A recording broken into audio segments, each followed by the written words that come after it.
is Mr. Sean Tembo. He is president of the Patriots for Economic Progress. And Mr. Tembo, it's a pleasure to have you and welcome. Happy New Year.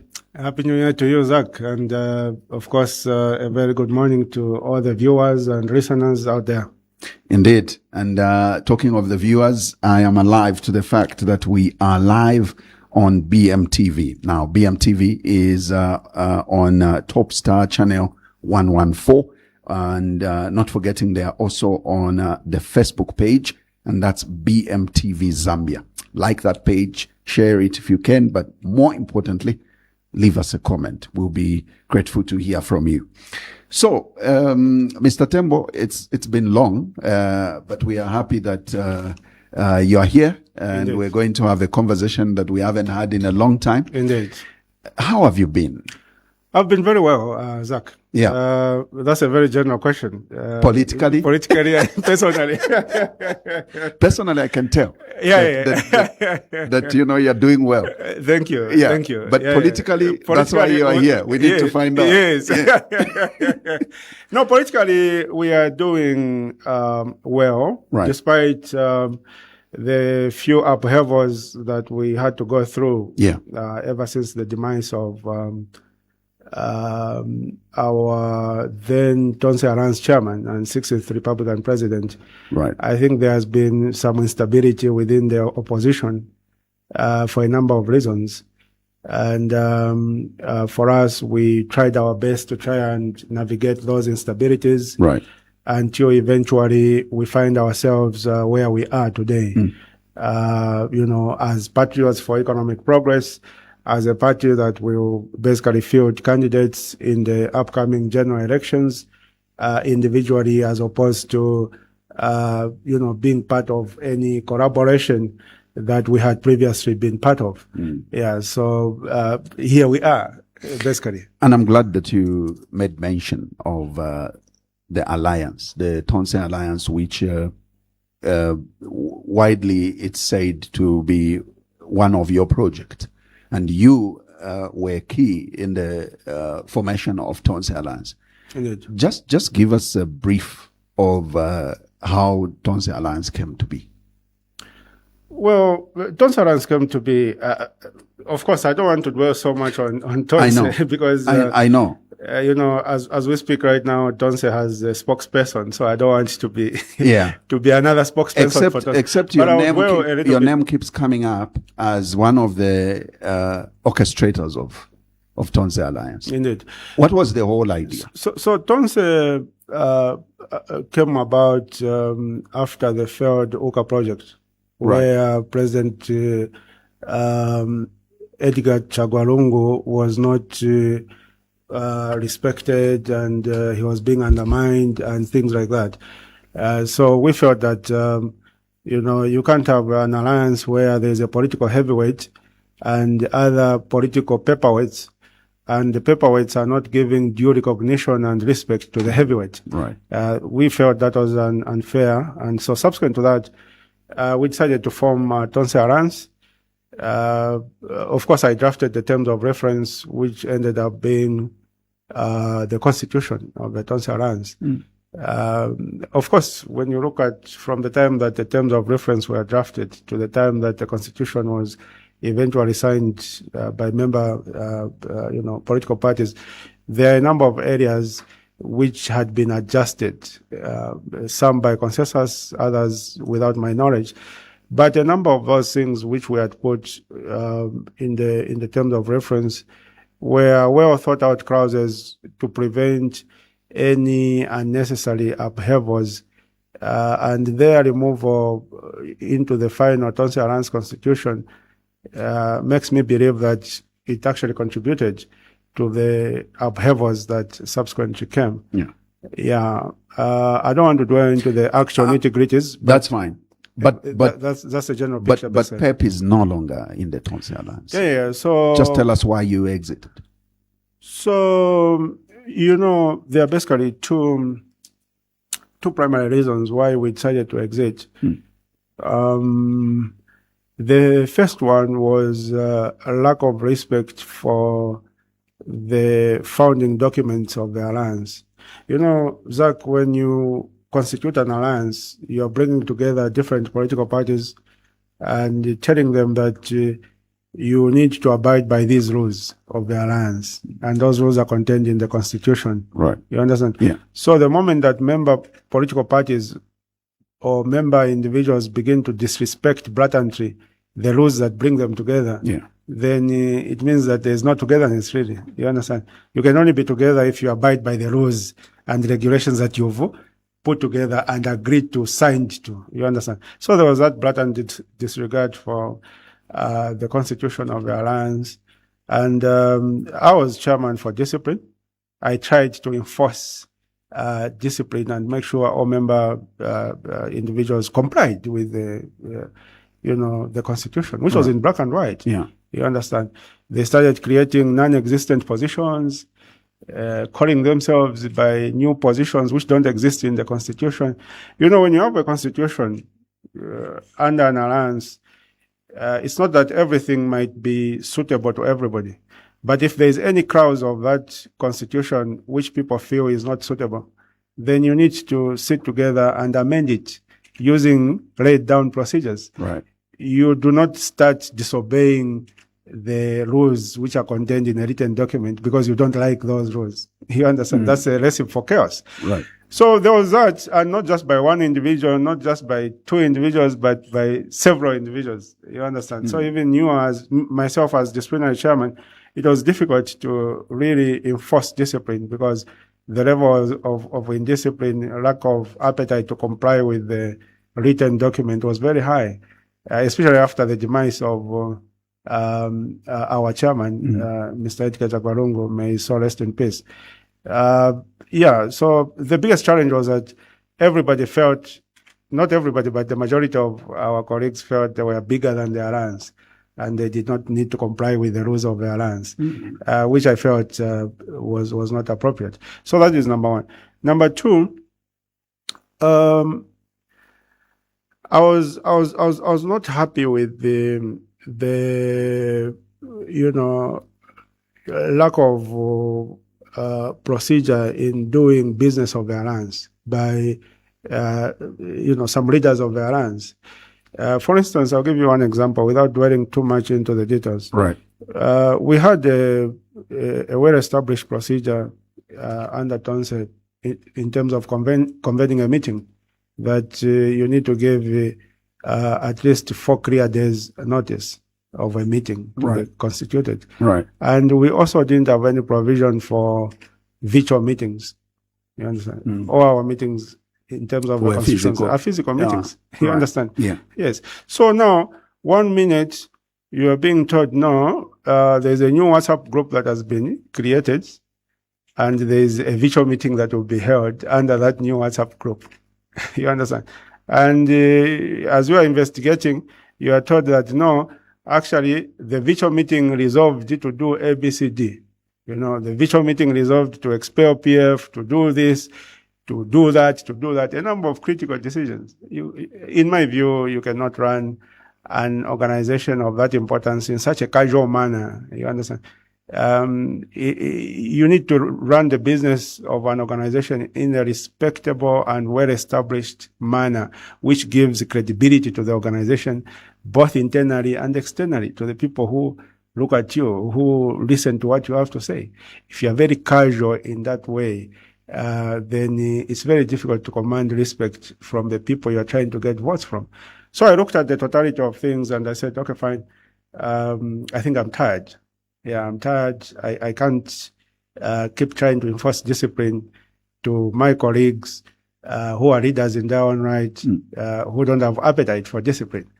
So the best is for me to excuse myself and allow my colleagues to proceed in the manner and fashion that they see fit, without me impeding the way they feel they need to do things. So that's how the decision basically to excuse ourselves from the alliance came about, and we reverted to being our own political party. You may wish to note, Zach, that for us, from the very onset, we didn't have very high appetite for an alliance. We didn't have high appetite for an alliance. That's why when UCA was formed. Prior to UCA, there were other opposition efforts, United Opposition Alliance, this and that. We didn't have appetite. We were not the founder members of UCA, for instance. And the reason is simple. We had experience with these alliances. Normally, you once were in an alliance with the UPND at the time as well. Yes. And it comes down to the same issues, lack of appetite to respect the guiding principles or what you've agreed to in the alliance.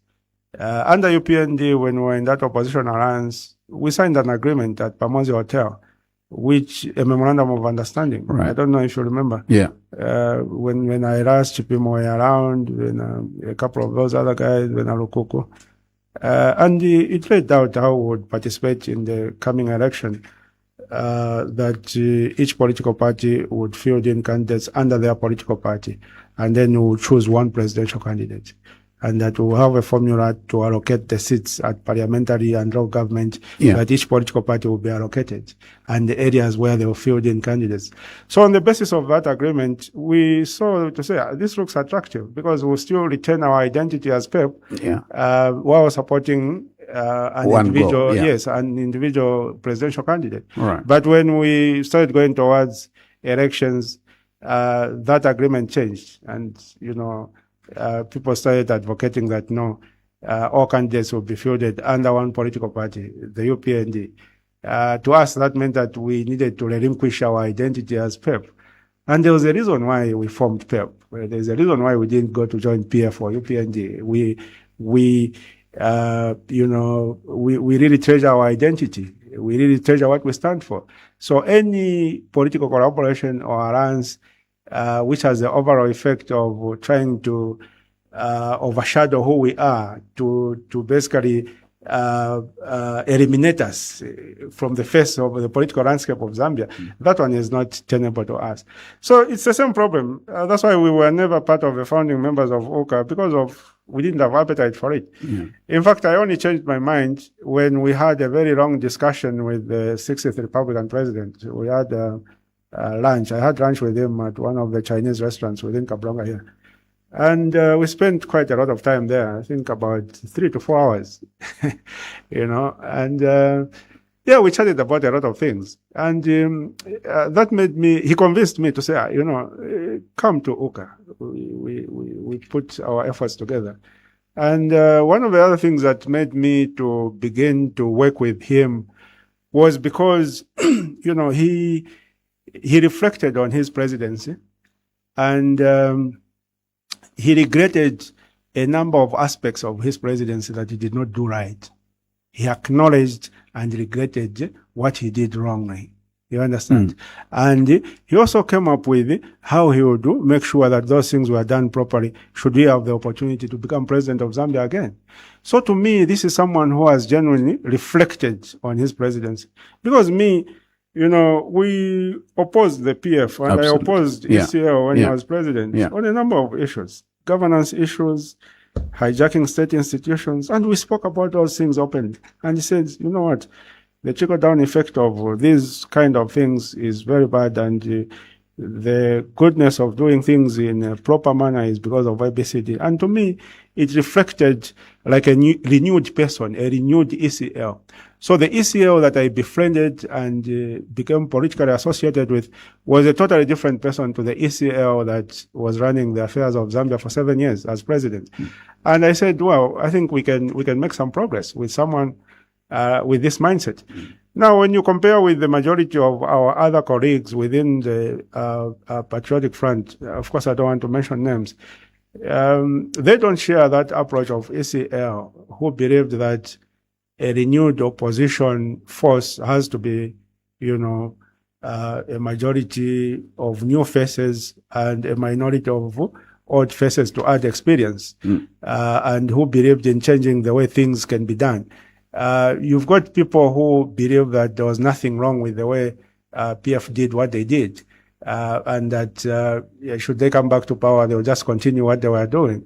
But there were a number of areas which were not properly done, which needed to be changed. So if you compare the approach and, mindset of the late ECL with the approach and mindset of the other leaders he left behind, there's a big difference. There's no level of regret in terms of the bad things that were done under their, administration of the affairs of the nation among most of the leaders who are there today. And for me, that reduces my appetite to really associate and say, okay, we can work together. I could work together with someone who truly reflects on what they did wrong, and they are willing to say, okay, we apologize for what we did wrong. We are going to do better in this area. So in this case, Patriots for Economic Progress is entirely going into the August election as a single party. Yes, as a single party. However, we will not be averse to anyone who would be willing to come and compliment us. Okay. Yes, politics being what it is, you can never say never. So I can never say I will never work with anyone. Yeah. Yeah. Also, it looks like alliances are the in thing. Is it because, the UPND alliance succeeded to win an election because of the fact that it's associated with other political parties? And now it looks like everyone is thinking it's only attainable when you put forces together. Numbers matter. Well, if the value of an alliance, Zach, is in the synergy created when you come together, being able to, complement one another.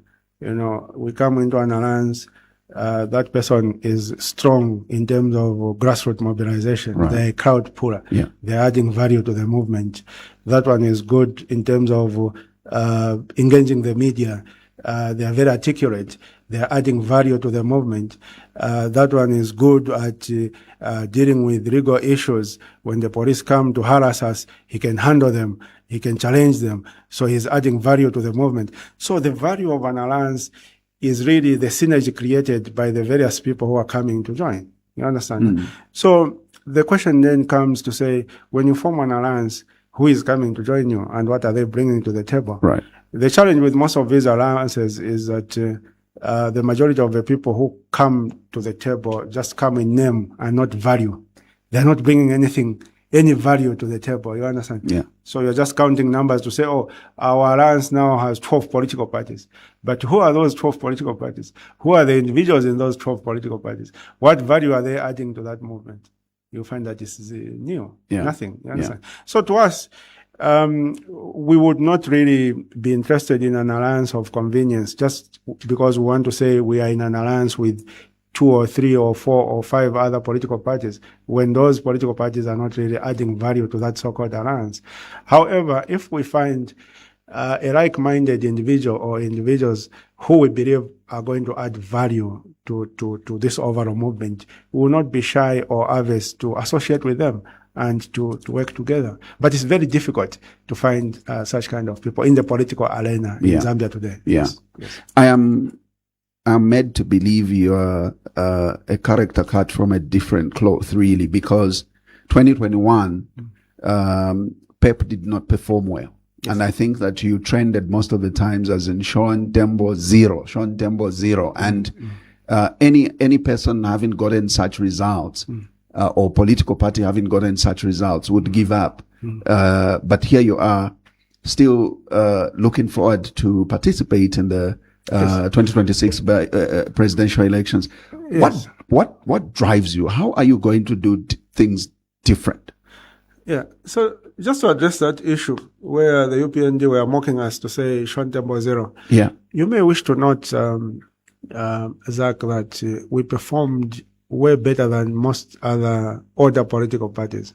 You understand? In 2021, out of 16 political parties, we came out 12th. And we beat political parties which were older than us, like NAREP. You understand? So there were parties which performed, which got more zeros than us. But people never dwelt on them. You know why? They never labeled them as NAREP zero or whatever zero. You know why? Yeah. Because for us, from the word go, immediately after the UPND came into office, we started providing checks and balances to them. We started challenging them on the things they were not doing right, while there was still hype across the country that we have a new administration in office. So now the UPND supporters wanted to kind of undermine us And then that's how they started trying to demean us and call us names and everything, just to prevent us from challenging their administration when they came into office. And we understand that's part of politics. And it allowed us to be known to the public. Right now, if you go to any corner of Zambia, if I go to any corner of Zambia, any province, I go to Narikwanda Market in Mongo, and I go to a shop, and if the people in that shop don't recognize me, and I proceed to tell them that my name is Sean Tembo, they will at least recognize the name. You understand? Yeah. So it's to me, I find that as a good thing because it's about recognition. Because when you talk about branding or marketing, first of all, you need to recognize the brand, recognize the person, know the person. You should have heard about the person before you can make a decision of whether you like the person or you hate them. You understand? No. Because you can't hate or like someone you've never heard of. Yeah. So being known is a very good thing, is a positive thing. And in as far as the UPND have been trying to mock us, I think they've helped us to become a household name across the country, which has helped us to really,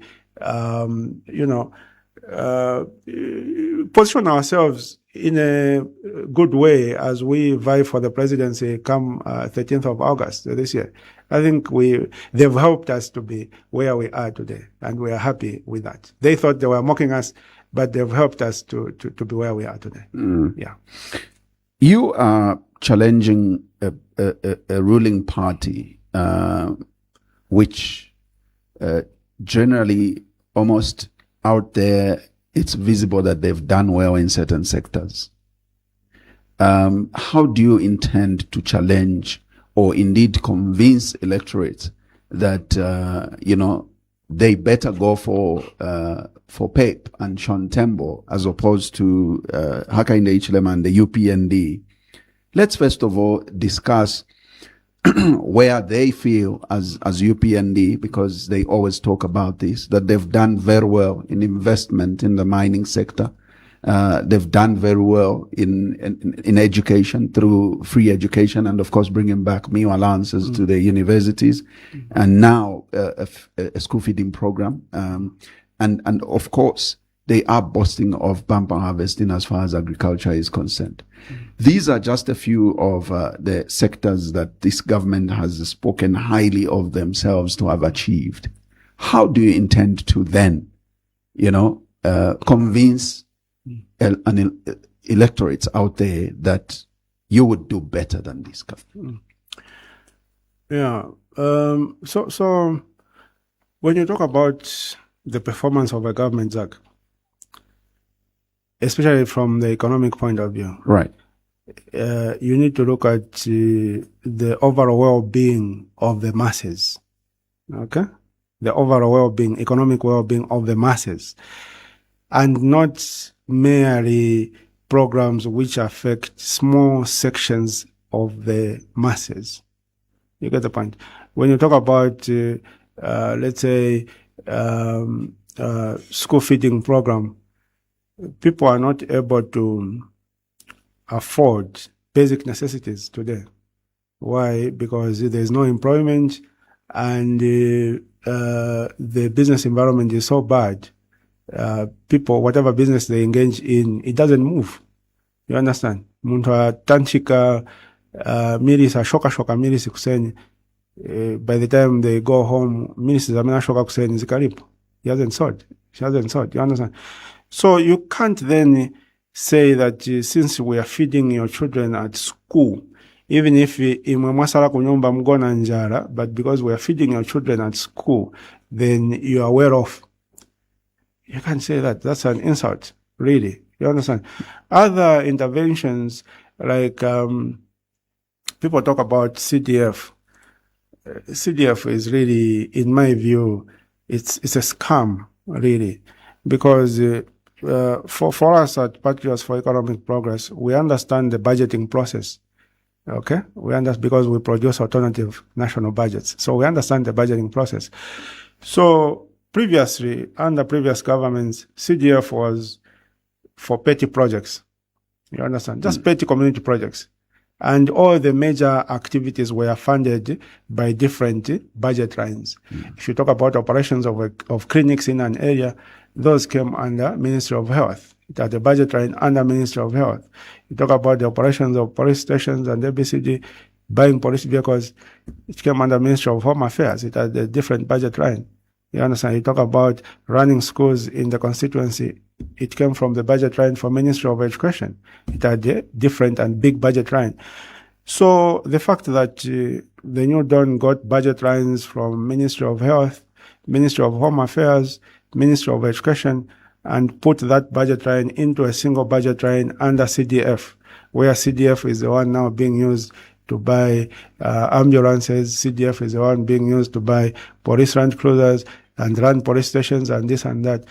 If you look at what the money was when you add the budget lines under the three ministries, Health, Home Affairs, and Education, it was about 5 times bigger than the combined budget line, which is now under CDF. You understand? And yet, the UPND want to claim that, no, we've increased CDF.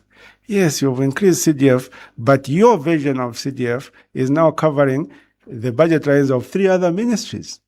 And when we look at the budget lines of those 3 ministries, when we add them up, they are not even 20% of your budget line. So you've actually reduced the allocation to the public. Is that a good thing or a bad thing?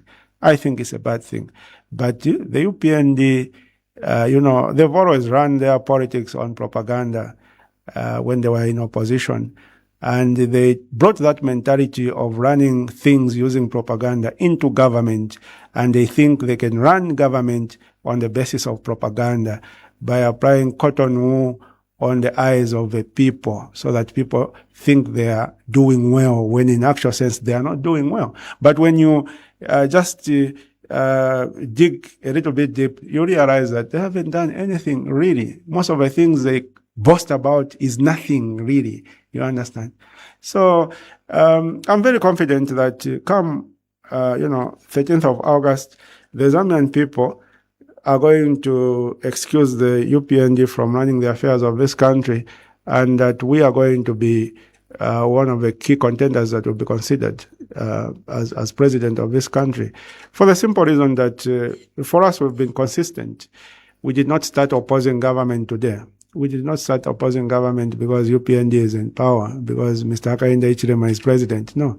We have been challenging and opposing government even when the PF was in power. We used to protest against those fire tenders, that scandal. We used to protest at parliament. We used to do this. We used to take government to court. The same things we are doing today. And there are very few political party leaders who have been consistent. People who opposed government when PF was in power and are now opposing UPND. So far, I can only think of 2. Okay? I can only think of 2. Myself and Dr. Fred Membe.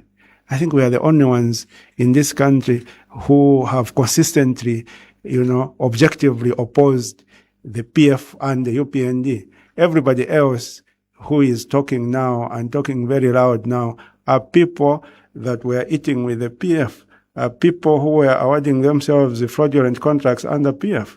And now they are here wanting to be entrusted with governing this country. So, given the disappointment that the Zambian people went through, after voting Mr. Hakainde Hichilema into office in 2021, I think the Zambian people are more cautious now in terms of their selection of leaders. They think through, they debate more, they pay more attention because they don't want a repeat of what happened in 2021, whereby they replaced a bad PF government with a worse UPND government. They don't want to do that. And my take is that I think the people have identified us as people who can properly run the affairs of this country. They have identified Tembo as someone who can properly run the affairs of this country. And people tell us when we go out there, when we pass through town, we go in a shop, they tell us. People know that we have the capacity, we have the competence, we have the dedication, and we have the love for this country. Our support in terms of across the country is genuine support. It's not choreographed support whereby a political leader goes to the copper belt and, produces pictures and saying, the people in the copper belt have shown up in huge numbers to support this person. And when you look at the pictures, everybody in the picture is wearing a T-shirt of this particular leader. Clearly, they had a meeting somewhere and given the T-shirts and told to support. You understand? Our support is genuine. We're just walking by ourselves in Cairo Road. People will come, people will greet us, people will chat with us. Why? Because they see hope in us. So we have, we believe that we have the necessary political support needed to be able to form government this year. Maybe not in the first round, because of course in the first round, the presidential vote is going to be divided. I think we can't help that. Just like it was divided in Malawi, there were about 18 candidates on the ballot in Malawi in last year's elections. Right. But the people still identified who to vote for, and they voted for one person out of 18 candidates, and that person won.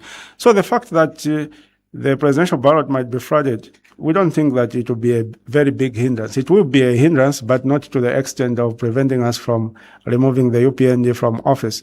Especially given the fact that we have the 50% plus one clause intact. The UPND were not confident enough to remove it using the Bill 7. But if they wanted, they would have removed it. So we're just spared, so to speak. So that clause means that in the first round, I'm very confident there's no way in heaven or hell that UPND can, get even above 30% of the countrywide vote. They can't. So it will go to a second runoff. And in the runoff, of course, the UPND will do what they do best. They will try to buy off those political leaders who were on the ballot so that they endorse them. And they will succeed in that. They will buy off the leaders, but they will not buy off the supporters of those leaders. So in as much as the leaders may endorse UPND in the second round, the voters on the ground will not vote for UPND. You understand? Because someone who voted against UPND in the first round will not suddenly turn around and then vote for UPND in the second round. It doesn't work like that anywhere in the world. So either way, the UPND is going out of office. It will be a cumbersome process. It will not be a neat process, the way PF was removed in 2021, whereby just in the first round they're out by a big margin. No, It will be less neat this time, but UPND is going out of office. I'm confident of that. The Minister of Finance and National Development has consistently cautioned citizens the risk that this country will have to undergo should government be changed.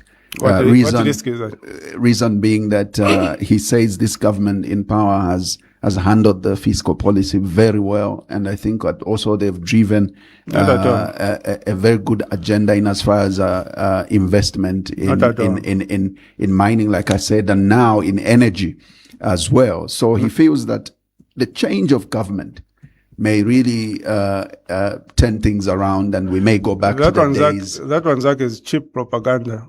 If you allow me, why do you say so? Let's talk about the things that the UPND claimed to have achieved in terms of fiscal management of this country. They're talking about debt restructuring. Right. Okay. Excuse me. So debt restructuring, Zach, is where you as a debtor, you acknowledge that you've overborrowed, and your income streams are not sufficient to service those debts. It's like Wakongola every month you've got installment there, installment to bank, installment to microfin, installment to Wakalova, installment. You understand? So your income is not sufficient to service all those debts. So you're saying, I want to restructure my debts. And what does restructuring mean? It means that you want to renegotiate the terms of your various debts. So you go to the people at the bank and you tell them, can you give me a repayment holiday? The person going 1 year so that I reorganize myself. Then I will recommence paying. And then they can adjust that for you. You go to the other one, microfinance, you tell them, interest. Can you reduce the interest? The 35% you gave me is killing me. Can we come to maybe 31%? You understand? So you are renegotiating the terms of your various debts. Why? Because you've acknowledged that you have overborrowed. Okay. So now you look at the UPND, and when you renegotiate those terms of your various debts, you are negotiating for favorable terms, isn't it? Right. So when you are not Congress up 35%, you are telling them, Bozankon, you can go on 1%. You can't say you are doing debt restructuring when you are asking for worse terms. You know, from 35%, you are saying percent interest rate, you are 37%. Then that's not debt restructuring. Okay. So, number one, the so-called score that UPND claims to have achieved in debt restructuring, we haven't seen it. You know why we haven't seen it? Because the debt restructuring agreement, government has not released it to date. It's confidential. They're keeping it confidential. So how can we say they scored in debt restructuring when that debt restructuring agreement is confidential? Because for us to say they've scored, we want to be able to see the agreement, and we want to be able to say, oh, so with regard to the Chinese loan, they've written off 2% and then also reduced the interest rate by 1%. At least it's good for the nation. With regard to that debt with the Americans, what have they done? Oh, okay. They've rescheduled the repayment period for 2 years without us incurring penalties. Oh, okay, that's a good. We need to be able to identify. But if you claim you've done debt restructuring and yet you are keeping that so-called debt restructuring agreement under lock and key in your drawer as Minister of Finance, and then you want to come to the Electorate and say we've scored on debt restructuring, you are insulting our intelligence. So anyone who claims from UPND to say they've scored on debt restructuring, ask them to say, okay, but why are you not releasing the debt restructuring agreement so that we can read for ourselves and see how much you've actually scored? And my take is that there's nothing there. That's why they are keeping it under lock and key. If there was something there, given the way President Hakainde Hichilema and his government like boasting, it would have been all over social media. If there was something in that debt restructuring agreement beneficial to Zambia, it would have been all over social media. The reason they are keeping it under lock and key is because there's nothing there. Okay, so we can't talk about something that doesn't exist, something people haven't seen. Now, here is another misnomer, if you allow me, Zach. Right. The government engaged in that debt restructuring because they were saying that the PF overborrowed. Okay? The PF overborrowed. So they want to restructure the debts because the government cannot afford to service them. The previous government overborrowed. Let's look at the debt levels when PF handed over power to UPND. Yeah. Yes. Foreign debt or external debt was standing at about 10 point something billion. Let's round it off to $11 billion. Okay? External debt. Domestic debt was standing at about 96 billion kwacha, because domestic debt is, treasury bills, government bonds, about 96 billion kwacha. That is on 24th August 2021. So, ngatumkamba tuweva chokapo they overborrowed. You who are coming, as you are doing the so-called debt restructuring, you need to stop borrowing, isn't it? Kayumkamba, we are already over-indebted. That's what you are saying. That's why we are doing debt restructuring. But UPND has proceeded to borrow more than what PF borrowed in the period that PF was in power. Remember, PF was in power for 10 years, huh? Yeah. So when PF came into power in 2011, let's start with domestic debt. Our domestic debt was standing at about 15 billion kwacha. And then they pushed it from 15 billion to about 96 billion. Okay, so they borrowed about 80 billion over 8 years. Let's look at domestic debt today. Domestic debt today is standing at about 255 billion kwacha. Okay? 255 billion kwacha, which means the UPND in 5 years have moved domestic debt upwards from the 96 billion they found it at on the 24th of August 2021 to about 255 billion kwacha. What is the difference there?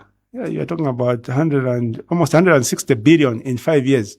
160 billion in 5 years compared to 80 billion in 10 years. So who has borrowed more between PF and UPND? It's UPND. They've borrowed more. And here is another big difference between the borrowing that PF did and the borrowing that UPND is doing. When PF borrowed, we could see what they were doing with the money. even Lusaka inachinjako, or Kablonga Road, wanaichako, dual carriageway, all the way up to Hilltop Hospital there. Marochi anachinjako, Mkawata umu, they built some roads, anatumangira na hivi veterans waitana vima speed and vima fly over, but if it turns the traffic, it helps. You understand? Anamanga na Levi Mwanawasa Hospital, na university, they built there. Wamanga na KK International Airport, out of Ndalama Zewana borrowing as moment.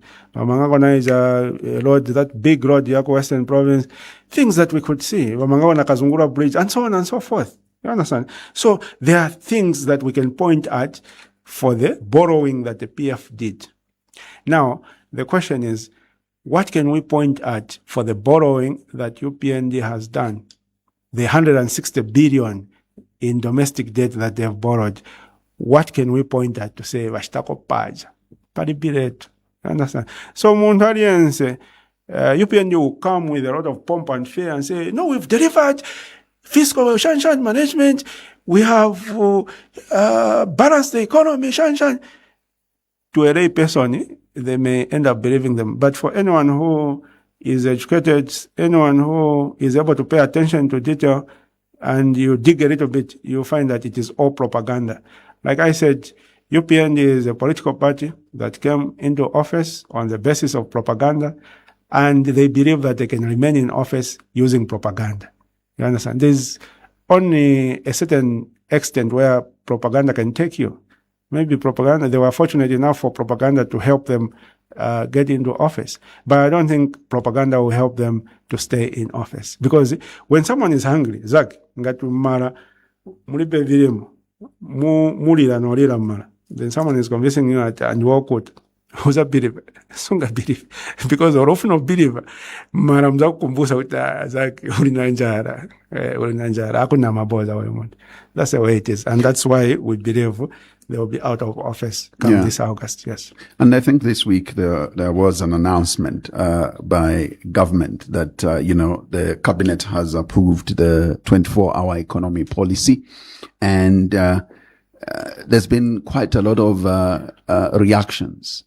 What is the view on this in as far as Patriots for Economic Progress? Is this economic progress? And that 24-hour economy, it sounds good on paper, but in reality, it can't really be implemented. Why not? Because the systems which are supposed to be there for a 24-hour economy are not there. Okay, they are not there. Simply what systems not there. are they? Number one, you're talking about security. Okay, you're talking about security. For you to run a 24-hour economy, you need to have an effective security system in place which is responsive. Kuno, the way it is in Zambia, the police will tell you, okay, mbwele mushte report, nda nilipo neka pa station, nilipo wasira pa inquiries, wakaunganirani wakawara 02. You understand? Even if the police wanted to respond, they don't know where to locate you. Let's say, mukara mwa George, mukara pa house number 119/B. House number 119. So as the roads are not coded, there's nothing. You understand? So you can't implement a security system, effective policing system. We have a lot of police officers, and if you go to any police station, you go to Woodlands, Kusansen, full of police badge. Washimiga up to about 10 so. Waenda wasira, balasti, waso once. It's not that you once waenda kuduty, so you have the manpower, but you are failing to deploy that manpower so that it is able to provide security. In this day and age, we still don't have officers patrolling the neighborhoods, enough officers patrolling the neighborhoods, enough officers to respond to a scene. We were attacked the other day at home. I called the police and they said they'll send officers. They sent officers, the time that elapsed between the time we were attacked up to the time the officers came. We were attacked at about 14 hours. The officers came around 18:30. You understand? So we are still a joke in terms of enforcing security and having a proper policing strategy. That most of these police stations, they just have one vehicle ya CDF ya mneja. Wakakomboka wakuru hapa station waenda nayo na motoka. Pa station pasala cha muntu umozi or wantu wabili. You understand? So we are still a joke when you compare to other countries and you compare to the responsiveness of the policing systems in other countries. When I say other countries, my countries really developed, Europe, America, just neighboring countries. You go to Zimbabwe, just Zimbabwe here. You have an incident, like I had an incident one time. It was a commercial misunderstanding. You go in a shop, I wanted to buy some things, you swipe, the money shows it has reflected to you, but the card there, they show you a slip, it has declined. So you tell them, I can go on my account, it shows the money has gone through. So you begin to have that dispute, and you are there maybe just for a few days. So you call the police and say, we have this dispute here, basically, and me, I don't stay here, I'm just in transit. They come, and this is a remote area, but within 2 minutes, 3 minutes, a vehicle comes. What is the issue? ABCD. Oh, okay. Let's go to the station. We try to resolve this matter. You go to the station. They drive you to the station. You resolve the matter. Within 2 to 3 minutes, we are our police. That cannot happen in Zambia. Our responsiveness is very, very slow. So if we are failing to provide security, adequate, responsive security, how can you begin to dream about a 24-hour economy? It's easy to talk about these things. Anyone can, go and eat chibantu and wakuta wambo kamba. We have introduced 24-hour economy. But is it feasible? Can it be implemented? Vantu che majanki akazienda ukazimuuza mwetu wa Cornelius akazipitako kwa George kujaje kuma 1819 che not na motoka ya GRZ Land Cruiser aenda ko che pants azaka bwera ko che na boxer short azaka mpoka pants. You understand? There's no security in this country. You understand? But when he made an announcement, he is aware and he forewarned thieves and criminals that this policy, the 24-hour economy, does not then mean that you can be up and about and think you will attack people who come for you. So maybe it's launch and then resolve the security issue after. You wanted security so you want first? people to die first as you are working on the security. You want people to be dying. You want people to be dying. And a lot of neighbors are not safe, Zach. People 18 hours vale kwa end. Even in neighbors, not at Makombo and Manning, even in places like Mtendere East Coast. You can 18 hours vale kwa end. Otherwise, jompola mafoni, they get raped, they do what. You saw that video at Vanyanganyado. You remember that video? Yes, that person was attacked, and the police only showed up during the day. When I'm attack 02. The police came during the day. So the security situation is very poor across the country, not because we don't have enough police officers, but because we lack competent people to come up with an effective policing strategy. And to buy the right resources for the police officers. Bantu wafunika ma police station wafunika na mamotoka yokwana. Like the last time I wana guri yako mamotoka manja ma CDF was maybe 2-3 years ago. Na manja wakapo guri yako. So most police stations walichana mamotoka imozi. A proper police station, Monga Woodlands up, wafunika wali na mamotoka maybe 10 to 15 for them to do proper patrols. You understand? Not that Magurako motor Land Cruiser Imoz after 5 years, you even parade it showgrounds and you think you are really doing effective policing. You are not. And also this CDF propaganda, it has also reduced resources. Because prior to I am a CDF Land Cruiser Ewanagura, the last time we bought vehicles for the police was in 2011 under Arabi, just before elections. Ewanagura is a dark blue Land Cruiser.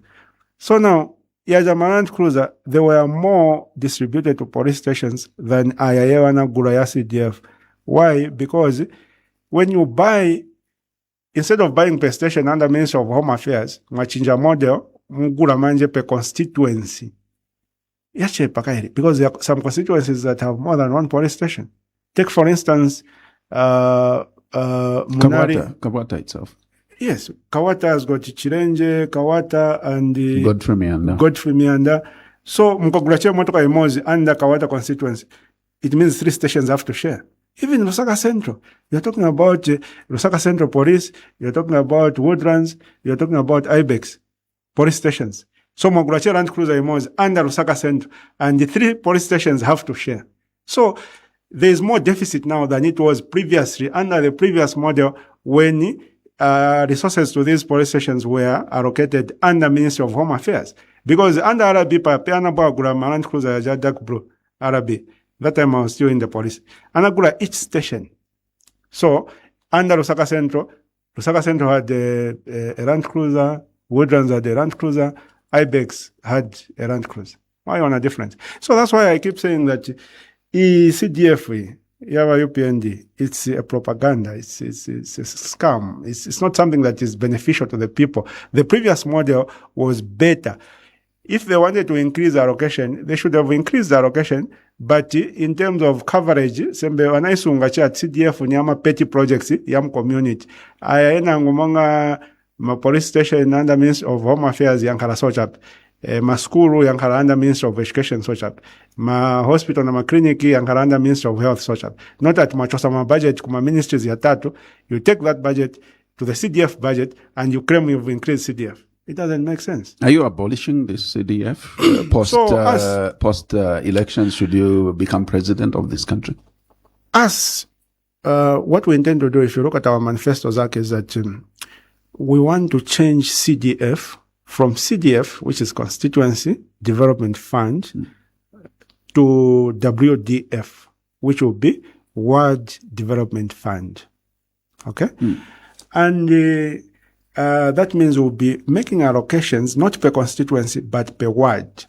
But again, that money will be allocating per ward will not be to cover responsibilities which are supposed to be covered by ministries such as Ministry of Health, Ministry of Home Affairs, or Ministry of Education. No. That mandate, Ministry of Health, Education, and Home Affairs will be taken back in terms of operations to their respective ministries. Zijandarama, which will be under DF,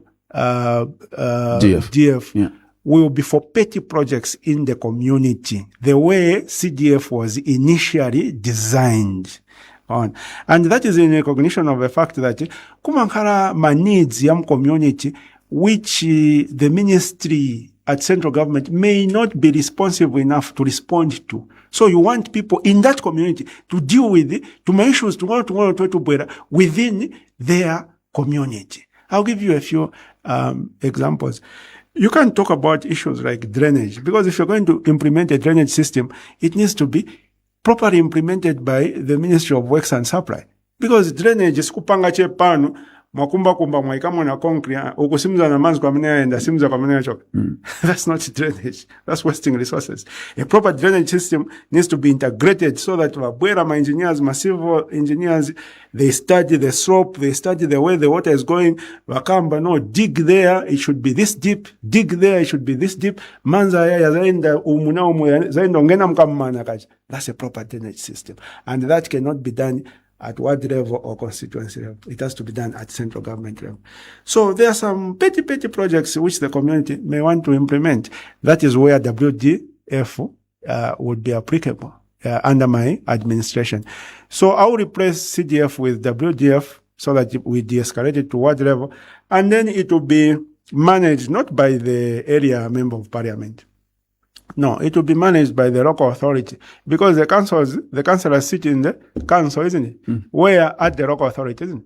So the local authority will be implementing the WDF, not the MP. MP Africa should concentrate with their primary responsibility. They are a member of what? Parliament. They belong to which wing of government? The legislature. What is the job of the legislature? It is to legislate, to make laws and abolish old laws.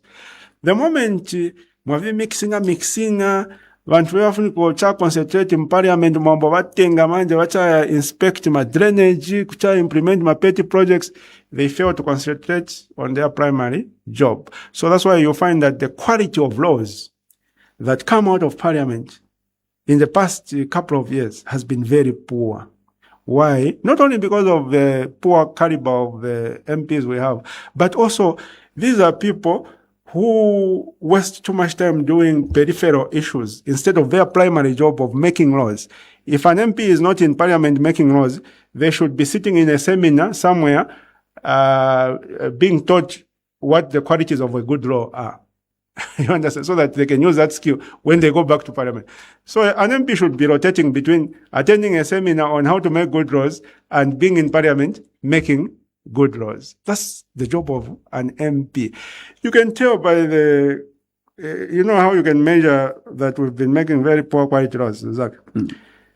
You find that a law which was enacted in 2022, this in 2025 goes back to parliament for an amendment.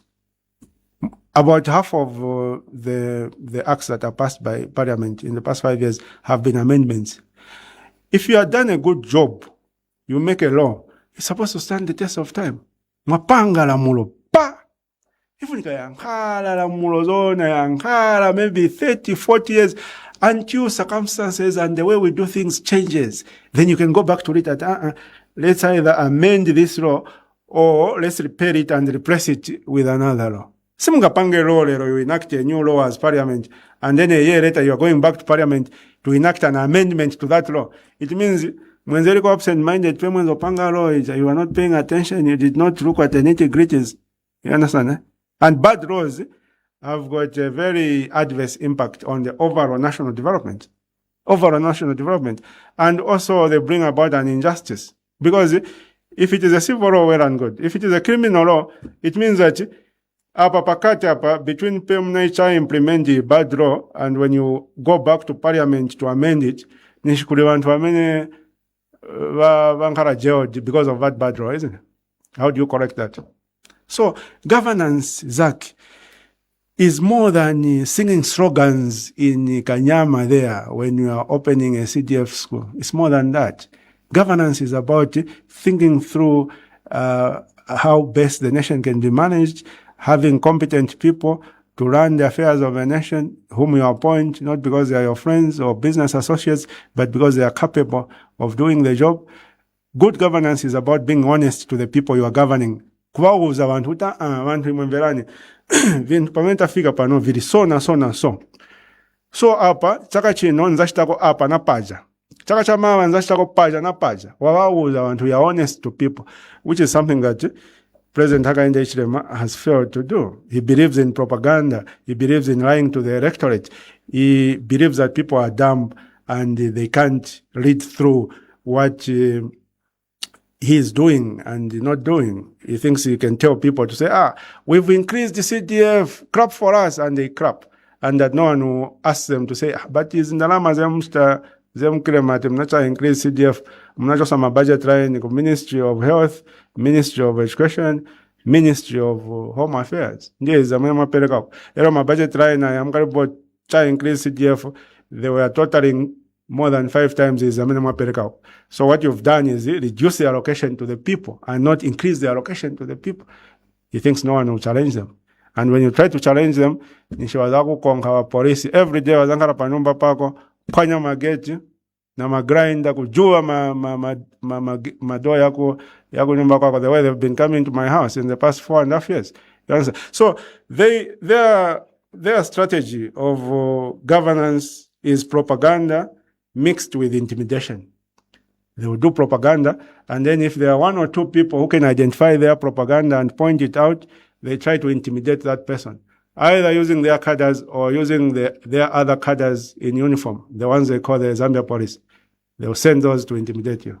But at the end of the day, the people always prevail. The people can see through. In this day and age, the people can see through. You cannot close their eyes using propaganda.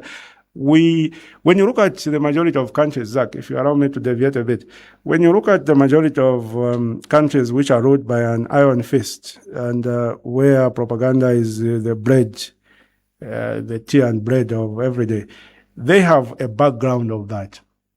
Here in Zambia, we have a different background. We have a background of democracy. We have a background of accountability. You understand? We started our democracy the wind of change of the 90s, we started it before all other countries in the region joined in. You understand? And we've changed government in between. We are peaceful people. So a person can come and think that they can, step all over people and intimidate people, hijack the judiciary, do this. As they are strategizing on at we'll rule them forever under an iron fist. But people, if they don't want you, they will remove you. They may not talk. Zambians are not militant people. But they are very firm when the time comes to remove you. And I'm sure that come 13th of August, the people will be firm and they will remove President Hakainde Hichilema and his administration. We are going to thank him for whatever he has done. And we'll say, sir, it's time now to step aside. We want to usher in a new administration. As simple as all that. This is the Thursday edition of The Burning Issue here on the Happy Word of 5 FM radio. We are also live on our partner radio stations. We are live on BMTV, that is on Top Star channel 114, and also on their Facebook page, which is BMTV Zambia. Not forgetting that we are live on Katete FM in Katete, Spice FM in Kabwe, ZFM in Kapiri, and iWave FM in Chingola. Not forgetting Tuta FM in Mansa, and Muchinga Radio in Chinsali, Isunga Radio in Senga Hill in Northern Province. And our guest today is Mr. Sean Tembo, of course, President for Patriots for Economic Progress. That's PEP. And well, let me quickly give you a message that has come through, which is speaking to facts around what you shared in terms of debt in comparison with UPND and Patriotic Front regimes. So this is Musonda in Garden. Musonda says Zambia's total public debt stood at $4.33 billion in 2011 and rose to $10.1 by 2015. It further increased from $10.1 billion in 2015 to $24.6 billion in 2021, representing a sharp rise during that period. Now, from 2021, total debt stock only increased by $4.3 billion from $24.6 billion to $28.9 billion during the period.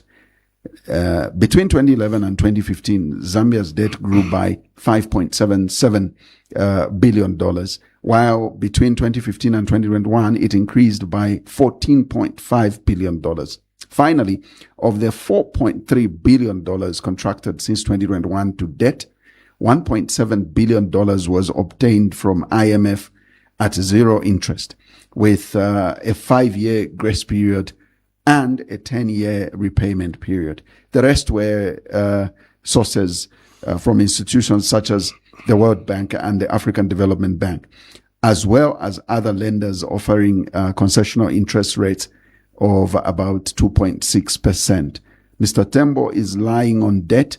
These are the official statistics from the Ministry of Finance. He should also appreciate the fact that the country defaulted on debt under PF, placing it in the default mode by rating agencies. Do you want to react to that before I take more calls? That submission, the main thing that is missing there is lack of specific categorization of the debt. So when you talk about total debt stock, like he wants to approach it. Right. There are so many categories of debt. So you have your domestic debt, which is your treasury bills, bank, government bonds. Yeah. You've got your foreign, your external debt. You have your infrastructure debt. You have your domestic arrears. You have your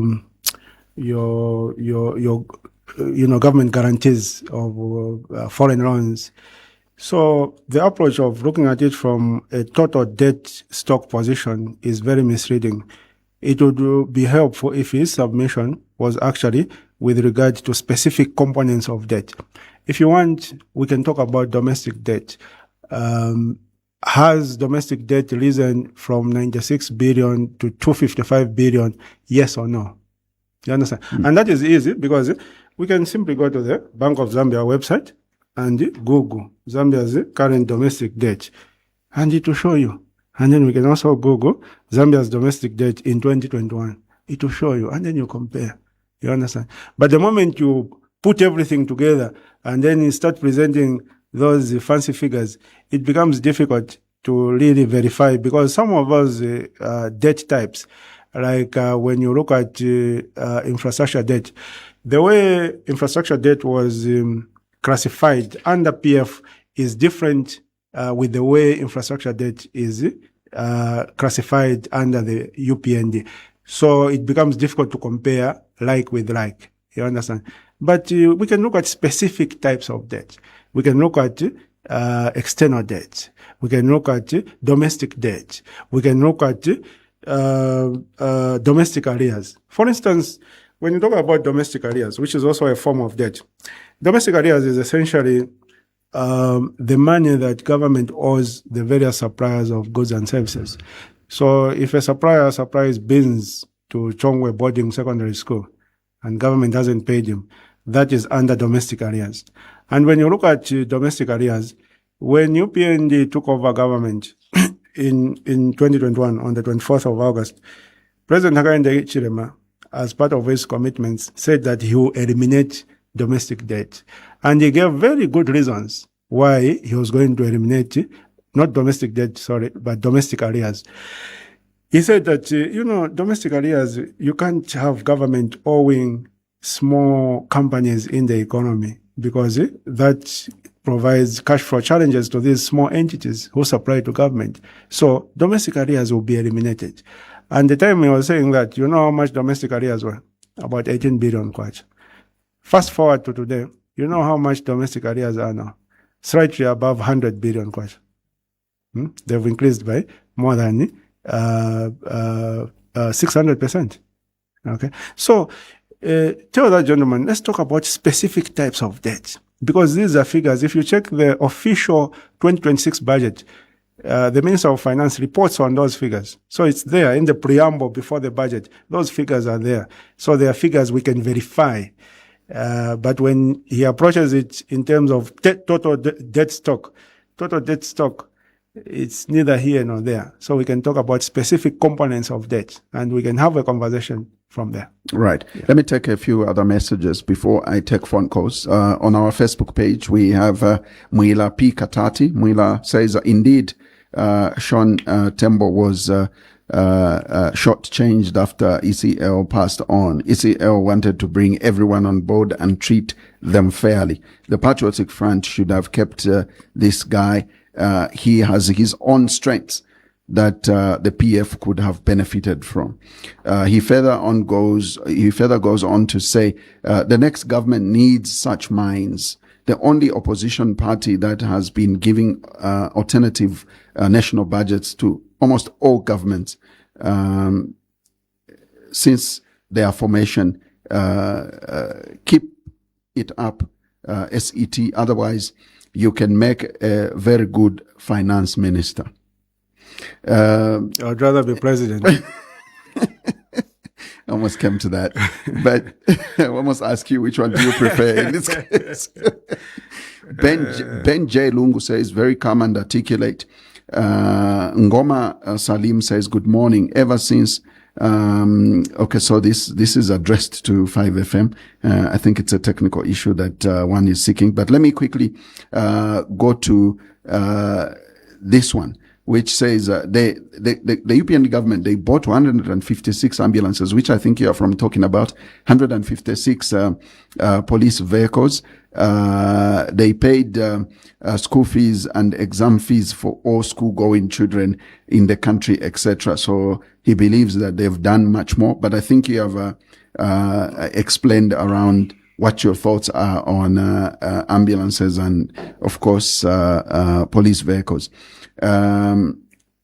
Atsimkamba bwino dadi ati azabwera kona boxer kwa George.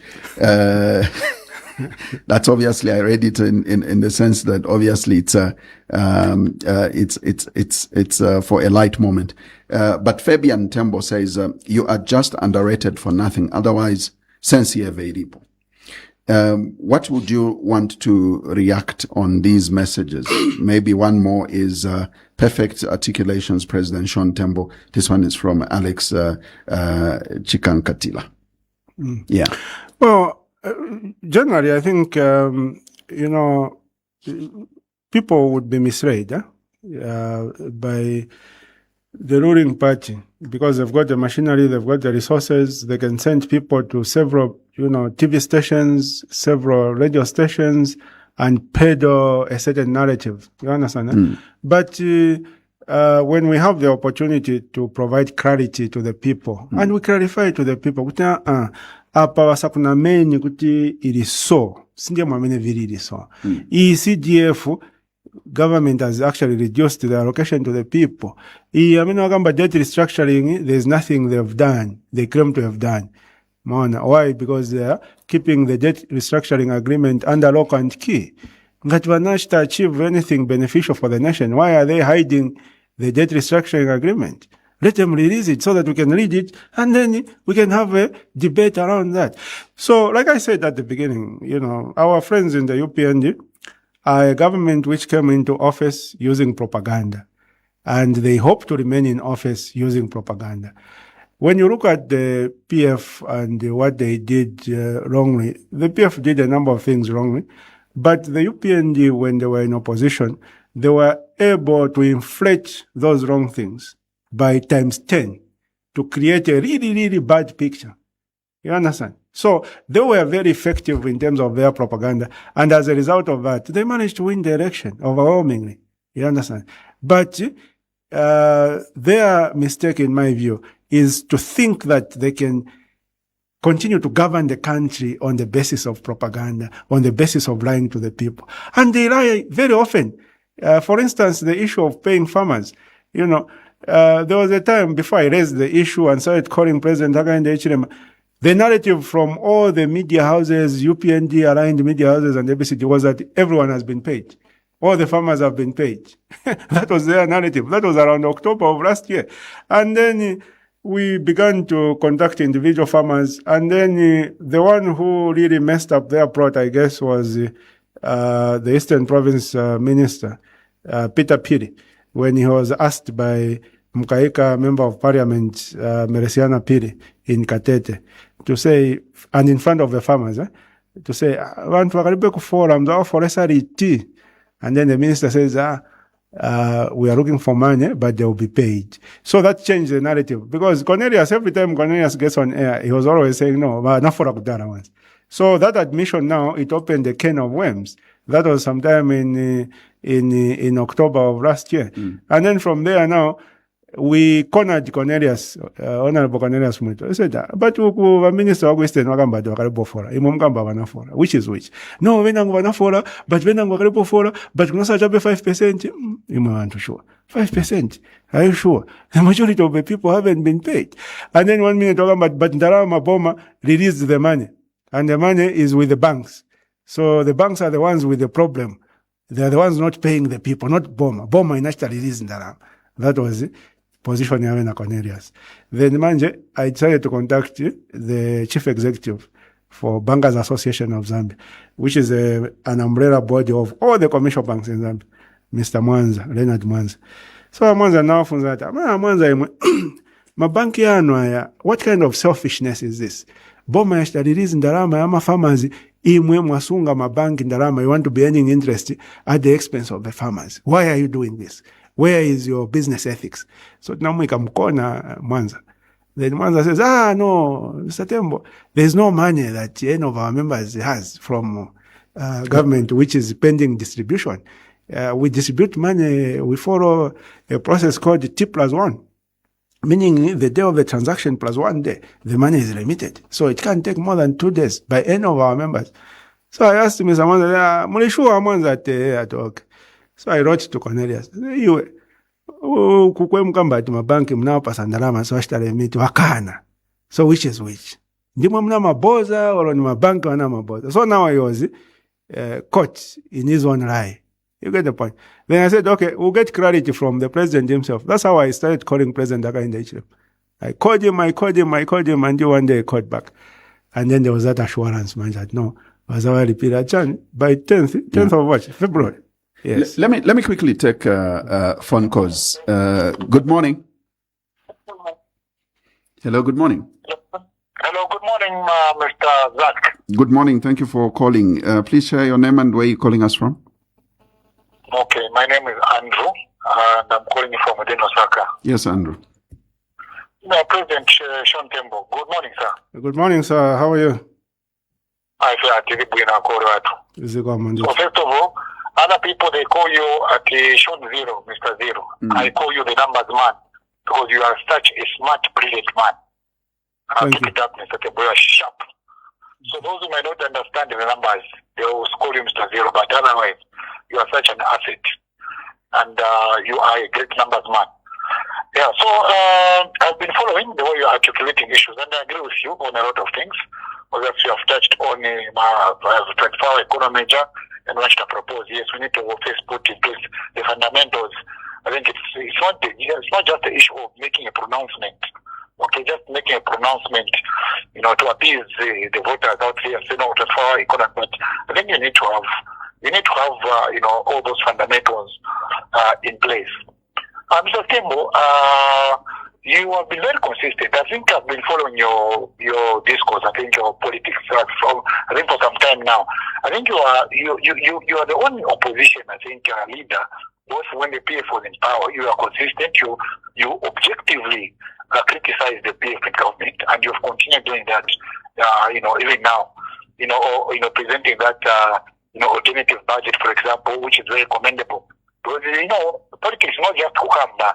It's supposed to say, okay,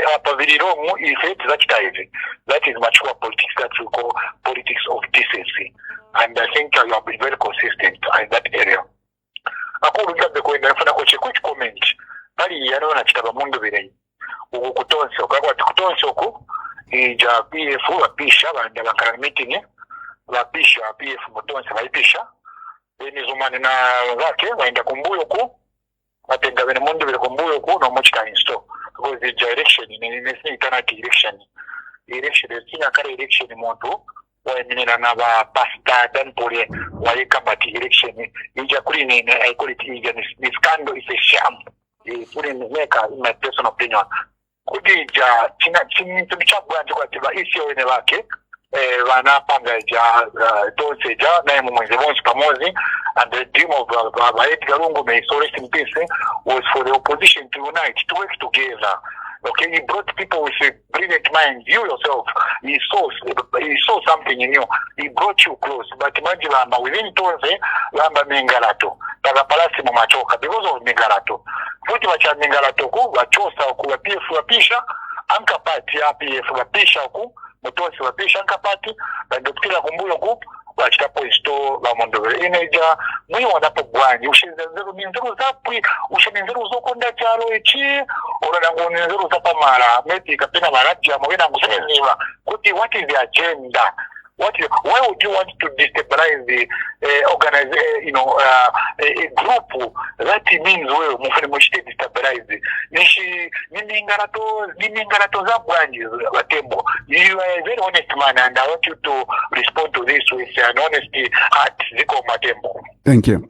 Thank you very much, Andrew Pili. Let me pick this one. Good morning. Hello, Mauka Bwanji wazali. Tahuka Mauka Bwanji. Sauka bwino Sean Tembo Mauka Bwanji. Tibandani mutumira kuti? Bamake Angela ntumira ku garden. Bamake Angela. Bali Bwanji wa Sean Tembo mstodi. Tiri bwino Amake Angela Mauka Bwanji. Tiri bwino alakamba bwino ba President Sean Tembo. Especially pari yo amene mwenzi mwakamba nemfuno kamba po maningi yo economy 24/7.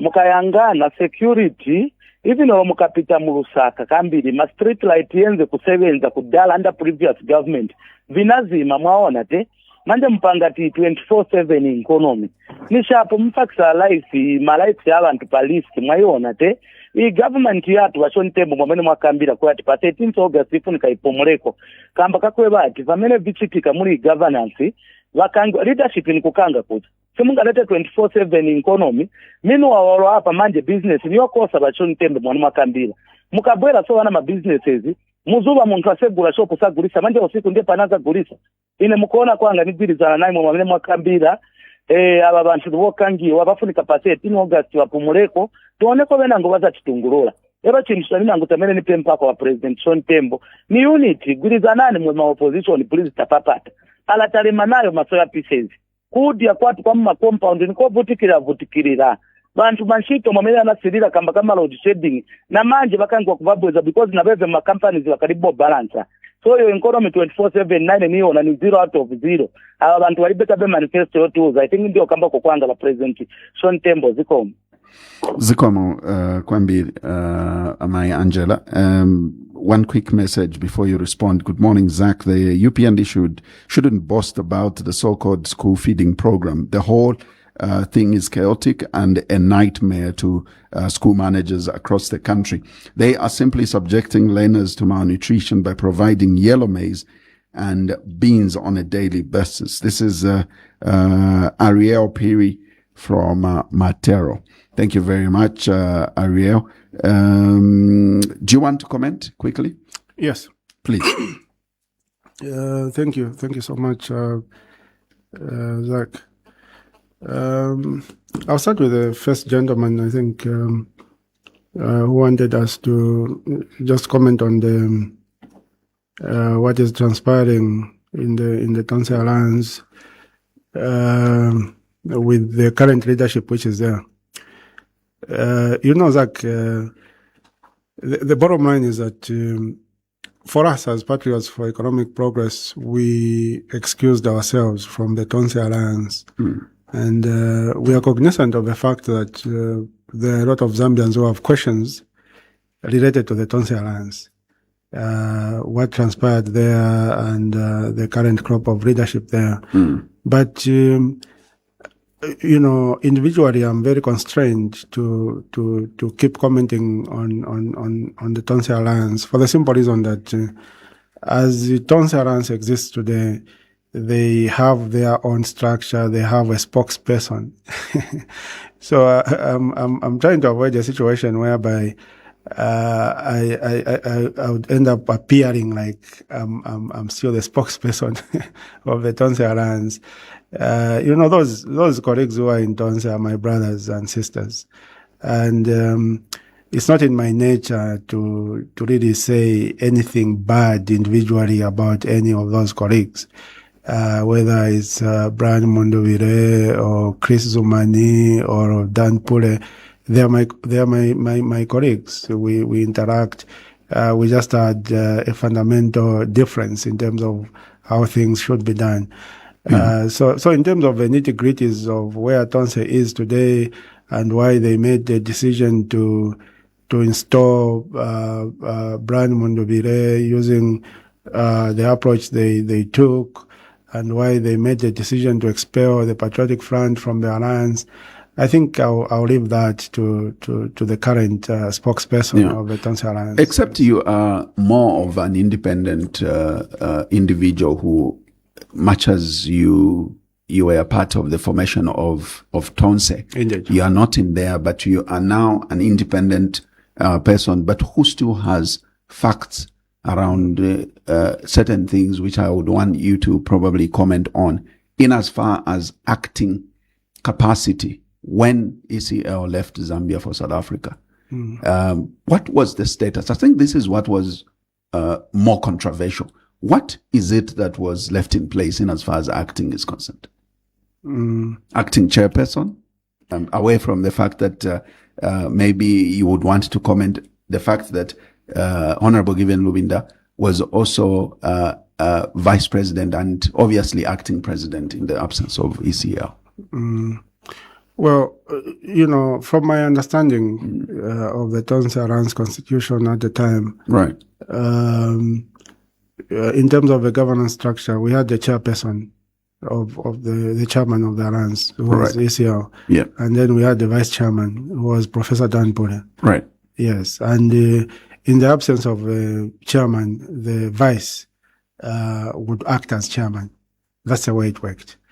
And in the absence of both the chairman and the vice, then the Council of Leaders would elect someone to chair the meeting on a temporary basis, just for that particular meeting. Meaning that when you hold the next meeting, again, you need to elect someone to chair the meeting. That's the way the Tonse Alliance constitution was crafted. Yes. We did not have a provision for someone to be a permanent acting chairperson or chairman of the Alliance. That one didn't exist in the constitution. So basically, that's the status that existed at the time. Yeah. Interesting. Let me take some more calls on 0955221515. Good morning. Twashibuka mwashibuka shani. Muli bamtende na satana na dabu. Ati ni mwabani? Don't German the best get na Kuchingola. Kuchingola emkwai. Kale. Emkwai pati sama badwani. Emkwai. Emkwai mntunguru chibarishani mkwai. Tufe wino mkwai walishani wena. Na satana na dabu kwa ndio mtende. Mkwai kuro ndoro kusoma mntunguru chite mwazana kuleta na issue. So na nende fo kuranda ko pabu fwa ba UPND. Ba UPND especially kunitera kuna Kuchingola.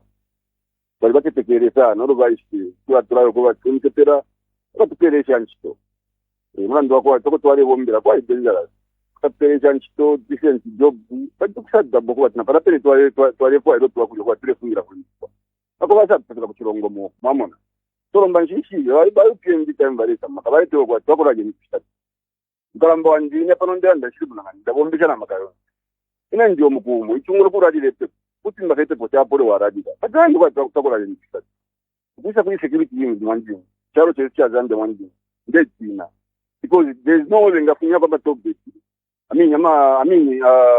komite wafunya kwa road blocks kuti leo rando kwa jiwa fa 24/7 economy kwa buda chishita ngaba muisaba de abakura pa road blocks taja ne fianso ifintifingi bantu abenga ishoti tatuikere ke mutaro cha Zambia mwanjini. Imagine, can you imagine commander news of Twitter and Trasunget take of Parembua, saying can security of what electron de la night. So what in the characters and get Karamban? How are you PND? What is if you next TV? Simon for it's came for a papuya, Shana, Matabai, and Divada. Somebody who is a man of the charity and Yao. Time to check of things. Nothing why she did from there. Let me not go much further. That's my guess. Thank you very much. Dada Wesaba Kuchingola, as always, thank you so much for your contribution. Let's take some more on 0955221515. If you would like to come through, please do so now. Our guest this morning on the Thursday edition of the Burning Issue is Mr. Tembo. He is president of the Patriots for Economic Progress, and we are glad that we have him today to obviously respond to a number of issues like he has already done, but you too can squeeze in your concern, your question, or indeed your contribution to our discussion this morning. Let's take this one. Good morning. Jackie. Mkwai. That we are aware. Actually, we actually apologize because we are experiencing a technical fault which our technicians are working on desperately. We should definitely be okay by, we are hoping by the end of this week. Yeah. So I know that this is Elvis. Yes, it is. Please, long time and welcome. You can go ahead and make your contribution. Thank you very much. Tembo, how are you? Very well, obviously. Kulishani ku UPND. Hapo kitrebu inoba. Mwali wabutuka wa PF after waruza power. Na mbona mubabutuka kali. Mule waroyo. Songa wawekera po mkawekera again mambo kusapota wa PF. Anyway, Randeni. Let me not catch you. Yeah. Yes, so obviously. What you are saying is the same. You were in the UPND Alliance. You ran away from there. You came to Tonse Alliance. You started speaking something else. And you have even started attacking your fellow opposition. So you are not different from me. In fact, you are different from me because me have stuck to one political party now. What we are saying is that Mr. Shoni Tembo, ukulanda kwa alianguka, but ukuchita kwa alishupa. Never did I expect you, Shoni Tembo, to even say what you are saying today. Because I know you have been to different political alliances. So for me, what we want to say is that give credit where it is due, Shoni Tembo. Give credit where it is due. I know you are going to say, no, like what you have said. But you have seen some economic upgrade from where we were. Because Shoni Tembo, if I can tell you, if I go to my village today, I find those children who used to go and collect mushrooms time we went to school. They are now in school. The free education is working. Yes, there are some challenges in the free education. But I'm telling you where I come from, especially my village. I've seen the improvement of the number of children going to those schools. And I've seen what CDF can do. Right now as I'm talking, there was a bridge which was washed away. CDF has worked. When I go to my farm, I found that a bridge Banaka Konza because of the CDF. So we should give credit where it is due. No government will be 100% doing the right thing. But you should know that each and every government has got its own policies, its own developmental agenda. So even you, when you come to Shoni Tembo, the same criticism you are receiving today is the same criticism you receive from those people who don't believe in you. But us now, for me, I believe in the UPND because I've seen what they are doing and I've seen the changes which have been going on in some of the communities. So what we want is mature politics, not the politics of attacking each other. Let's make sure that we work together, Shoni Tembo, and develop this country. When you are in the opposition, we are not saying you should praise everything, but what you should do is make sure that where it is you give credit to Shoni Tembo. Thank you very much, Zach. Thank you. This is what I wanted to say. Thank you very much, Elvis, for that. Once again, we sincerely apologize for the poor signal that you may be receiving on radio. However, we encourage that you follow us online or indeed on our Facebook page. The broadcast is uninterrupted, and you will definitely consistently follow our conversation. However, our technical team is working round the clock to ensure that we have a constant broadcast on your normal radio set. 0955221515 is the number you are calling us on for your contribution or indeed questions on this Thursday edition of the Burning Issue. We'll take a few more calls and then we should begin to conclude. Good morning. Good morning, Zaki. How are you today? I'm good, and you? I'm General Chongo calling from Mukawe. Shoni Tembo, my leader. Good morning. Good morning, General. How are you? I'm good, and you? Very well. Are you a real general or is just a title? No, we were there by my leader. Okay, that's good. Right. Please go ahead, General. Bakalamba elekeni abantu bonfe tulandeko mu kibembe kisungu twakisanga fye. Mkwai. Shoni Tembo, you have circulated very well unless ikibemba kilanda ati uwakupata eti akwebya ati busuma bobe. Lies has got short legs.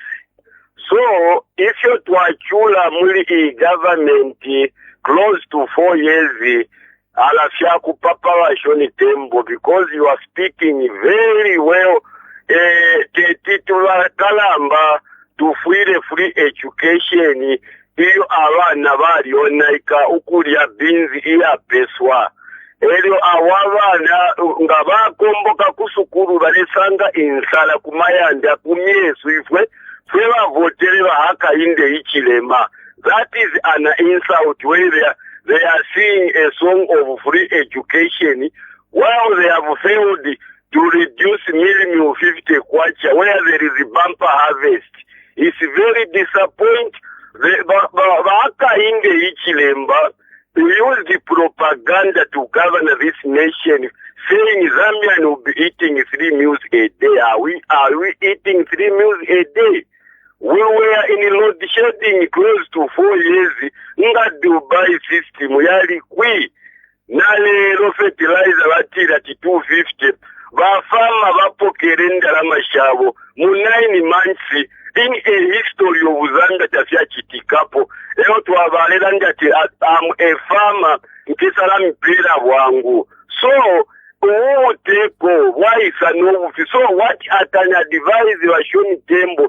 You are a great leader. You need to sit down with those abalimu alliance to kick bakalamba bakwatofu because twabaleka Washoni Tembo imwe namukwata kwa kanza muti mwashitesa kali abunga, but majority of Zambians who are suffering their blood when this money ngabapita, it will be on you when tungurushi mwashirefo kushita unite. So as I conclude, Washoni Tembo twapapa taifimu tifi pweleme tafiula kukwesana go to lefange fimu lesosa is to remove the president Hakainde Hichilema for his propaganda and lies, because ngatwabapela another chance tukaliero Washoni Tembo shavana valia abashikwetya pakumo kuboko. They will suffer because namumona inkongole bakongola muri 4 years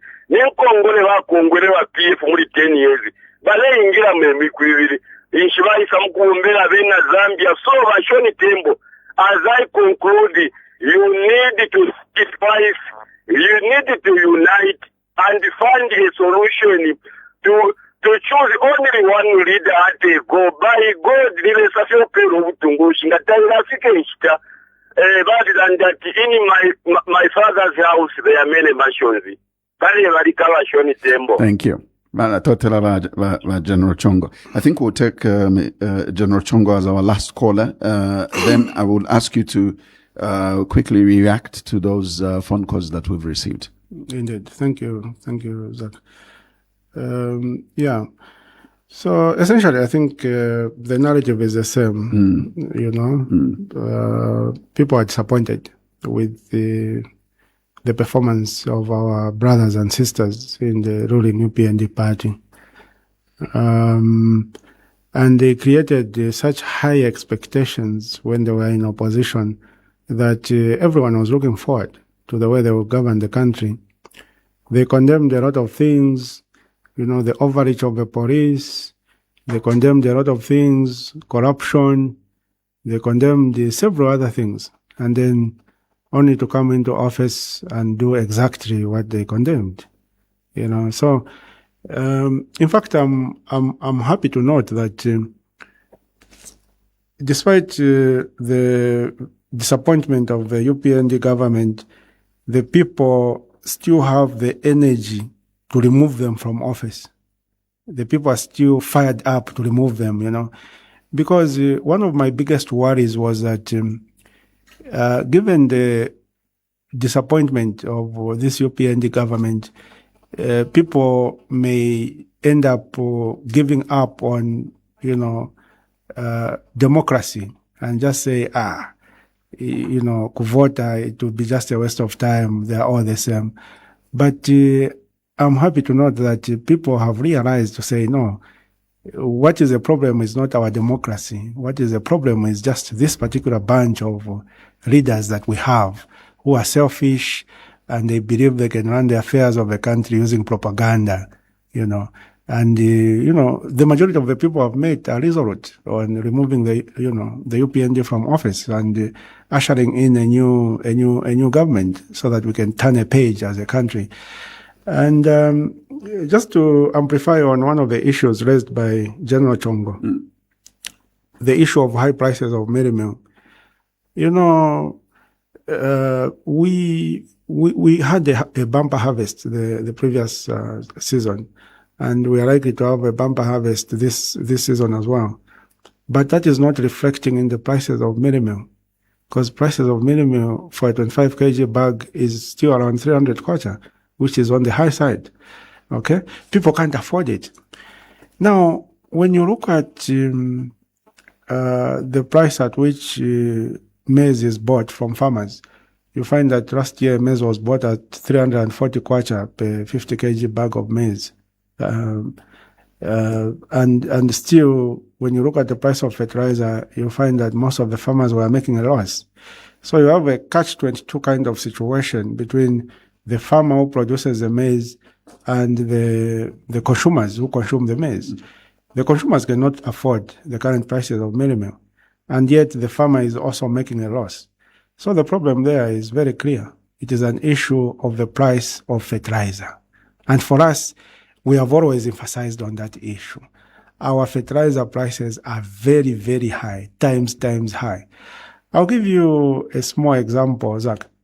You know, I traveled to the DRC a couple of weeks ago, and I was shocked to realize that mealie meal in DRC, in the Katanga region, is cheaper than in Zambia. Because a 25 kg bag of mealie meal goes for between $7.50 and about $9 there. So when you convert here, you'll be looking at a price of between about $150 to about $190 for a 25 kg bag of mealie meal breakfast. And we all know that DRC, they are not into farming. They don't produce that mealie meal locally, because at some point we used to export a lot of mealie meal to DRC. And there were those issues of smuggling at the borders and so on and so forth. I'm sure you remember. It has been quiet for the past year or so. And the reason is that DRC is now getting their mealie meal from South Africa. Okay? They get their mealie meal directly from South Africa. So that mealie meal comes from South Africa. It has to pass through Zimbabwe, Botswana, Zambia, and eventually DRC. So it passes 3 countries.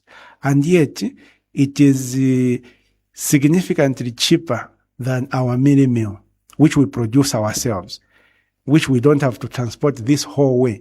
Because ngati mucha transport mealie meal between all these countries, mzafunika ulipira matoffies, you know, there are a lot of toll gates in between. You need to pay fuel, carriage, and so on and so forth. You understand? So the question which the Zambian people should be asking their government is, why is it that South Africa is able to produce mealie meal at a far lower price, such that even when they export it to DRC, landing at DRC, the price is about half the price of our mealie meal here? Why? And the answer is straightforward, Zach. It is because fertilizer in South Africa is very, very cheap. So the farmer is able to produce at a lower cost, and they can sell to the miller, who then mills that maize into mealie meal, and the cost is still low, such that even after adding transportation and adding toll fees, the landed cost in DRC is still lower. That is why DRC is not interested to buy mealie meal from Zambia anymore. I'm sure you heard last time, I think, I remember President Hakainde Hichilema made a comment that they are negotiating with the DRC market on the export of maize and mealie meal to DRC. There's nothing to negotiate there. The issue is straightforward. DRC is able to get their mealie meal at a far cheaper price from South Africa than they are able to get it from Zambia. That's why even the issue of smuggling is not there. You go to Chiriaombwe there, you will not find anyone trying to smuggle mealie meal because our mealie meal is too expensive. Why is our mealie meal expensive? It is expensive because the fertilizer price is too high. You know, when there was just these private producers of fertilizer, I thought they were exploiting us. So my expectation was that with the re-entry of nitrogen chemicals, after it was gradually refurbished by government, because that's a government parastatal, the prices of fertilizer, government would push the prices of fertilizer down so that the farmer can get fertilizer at maybe about 400 kwacha is a reasonable price for fertilizer. 350, maybe 300, 350, 400 kwacha. You understand that? They would get the fertilizer at a reasonable amount. So I was shocked to realize that Nitrogen Chemicals of Zambia, when they began selling their fertilizer, they pegged their prices at almost exactly the same prices that the private producers were selling at. You understand? Which defeats the purpose. Because when you look at fertilizer, all the raw materials used there, the phosphate and so on and so forth, they are internally generated. So why should it be made too expensive? And my suspicion, Zach, is that government did not want to undermine the profit of the private companies. So they decided to just join them so that the private companies continue to exploit the Zambian people at the expense of both the consumer, who is paying high minimum prices, and the farmer, who is making a loss on the maize they produce. Because when you get your fertilizer at 1 pin 1, 1 pin 2, when you sell a bag of 50 kg bag of maize at 340, you're making a loss. On the other hand, the consumer also, when they buy mini meal at 280, 290, 300, it's too expensive. Bantu wakangiwa kudya nsima kaviri per day. They only eat once. Wakudya chensima kuma 15 hours, covering a breakfast, lunch, na supper, agona. Kwasira. We can't continue living like that. What we need is an honest government. Government is a naona value chain ya nitrogen chemicals and say, okay, let's reduce prices there, move prices to about 400 kwacha for fertilizer, or 350. The private producers will be forced to reduce also. Because right now, my calculation tells me that they make supernormal profits. They make more than 100% profit. There's no company that should be making those abnormal profits at the expense of the masses with the consent of the government. You can't have such a nation. When we have a new government after August, and if that government is Sean Tembo, we are going to change that. There's nothing much needed for someone to change this country towards a positive direction, Zach, other than just being honest and doing things in a transparent manner. Mwachita chevintu above board. Even government chita in nitrogen chemicals, ni company ya bomba, fertilizer izankara mtengo waso. You are honest, you are open to the people. You understand? These are the mines who are mining in this country. They produce so much copper and so much gold. Tax ya metiza wa charging ni yaso. Simple. Nothing under the table. Then this country will develop. So what we need, the biggest thing we need in this country is to have an honest president. A president who is not driven by propaganda, who doesn't believe in doing things under the table. Kuti mchite vintu vachirungamo chabe wakangiwa. Vamenya walipo vakaende na boma yao wakangiwa. Mtima woshita vintu vachirungamo walibe. They lack honesty. Ija honesty ya mkati. Because as a president, you are a very powerful person. So if you are not honest and you are not transparent, no one will force you. Visa sila socha. That is why even up to now, declaration ya assets kutizile kutiva lina zingati, bashita accumulate zingati pakata pape mwamena wanangenyera mu office ya president. Wakana vinasila socha. Why? Because he's a powerful person.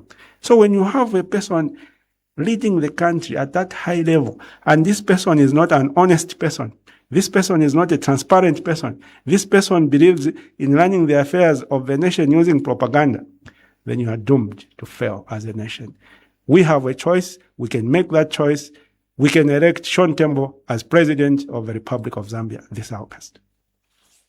Mr. Sean Tembo, thank you very much for coming today. Thank you, sir. We really appreciate.